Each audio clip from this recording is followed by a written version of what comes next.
بسم اللہ الرحمن الرحیم۔ ترکی کی کونسل آف اسٹیٹ نے ایک تاریخی فیصلہ سناتے ہوئے آیا صوفیہ کو مسجد کا درجہ دے دیا ہے۔ اس وقت پوری دنیا میں آیا صوفیہ کو لے کر کنٹروورسی کریٹ ہوئی ہے۔ ہمارے یورپین کنٹریز ہیں جن میں گریس، جہاں پر آرتھوڈاکس کرسچنز کی بہت بڑی تعداد موجود ہے، نے اس فیصلے پر کرٹیسزم کیا ہے۔ یہ کرٹیسزم کیوں سامنے آ رہا ہے؟ اس کے لیے ہمیں آیا صوفیہ کی تاریخ کو دیکھنا ہوگا۔ آیا صوفیہ 532 میں بائزنٹائن ایمپائر یا ایسٹرن رومن ایمپائر کے حکمرانوں نے تعمیر کروایا اور اس کو آرتھوڈاکس کرسچن کے لیے چرچ کا درجہ دے دیا گیا۔ 1453 تک یہ ایز اے چرچ یوز ہوتا رہا۔ 1453 میں آٹومان ایمپائر کے سلطان محمود دوئم نے قسطنطنیہ یا کانسٹینٹینوپل کو فتح کیا اور آیا صوفیہ کو مسجد کا درجہ دے دیا گیا۔ آیا صوفیہ کو بلو ماسک یا نیلی مسجد بھی کہا جاتا ہے، جس کی وجہ اس کے اندر موجود انتہائی خوبصورت ٹائلز کی تعمیر کا کام ہے۔ آیا صوفیہ 1453 سے لے کر 1934 تک مسجد کے درجے کے طور پر تعمیر رہا۔ 1934 میں ماڈرن ترک کے بانی اتا ترک نے اس کو میوزیم کا درجہ دے دیا، ایک کیبنٹ اپروول کے تھرو۔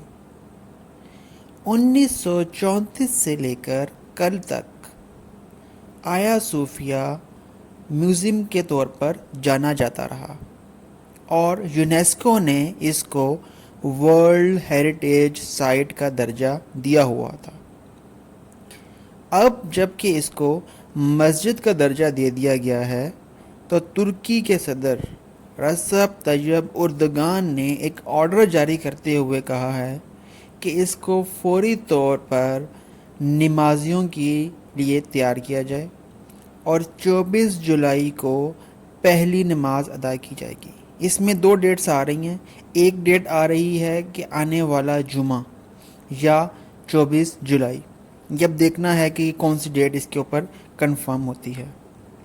لیکن اس کے ساتھ ساتھ جو آرتھوڈاکس کرسچن ہیں، جیسے کہ رشیا ہے جس میں سب سے زیادہ آرتھوڈاکس کرسچن رہتے ہیں، ان کی طرف سے دباؤ دیا گیا ہے کہ اس کی حیثیت کو نیوٹرل رکھا جائے اور متنازع نہ بنایا جائے، کیونکہ ہر سال 40 سے 50 لاکھ لوگ آیا صوفیہ کا وزٹ کرنے آتے ہیں، جن میں ایک بڑی تعداد آرتھوڈاکس کرسچنز کی ہے، کیونکہ ان کی تاریخ کی بہت سی چیزیں وہاں پر موجود ہیں۔ لیکن ترکی کے صدر رسپ طیب اردگان نے کسی بھی قسم کے دباؤ کو قبول کرنے سے انکار کر دیا ہے۔ انہوں نے کہا ہے کہ ایک طرف تو اسرائیل فلسطین کے تاریخی مقامات پر قبضہ کیے ہوئے ہے اور مسلمانوں کو نماز کی اجازت نہیں دی جا رہی، اور ایک طرف ہم پر دباؤ ڈالا جاتا ہے کہ ہم مسلمانوں کے تاریخی مقامات کو دوبارہ سے ان کی اصل حالت پر بحال نہ کریں۔ اگر آپ لوگ بھی یہ سمجھتے ہیں کہ رسپ طیب اردگان کا فیصلہ ٹھیک ہے تو ہمیں کامنٹ سیکشن میں کامنٹ کر کے بتائیں کہ کیا رسپ طیب اردگان کو اس کو میوزیم کی حیثیت میں برقرار رکھنا چاہیے تھا، یا مسجد کے طور پر اس کو جو فیصلہ کیا گیا ہے وہ ٹھیک تھا۔ اب تک کے لیے اتنا ہی۔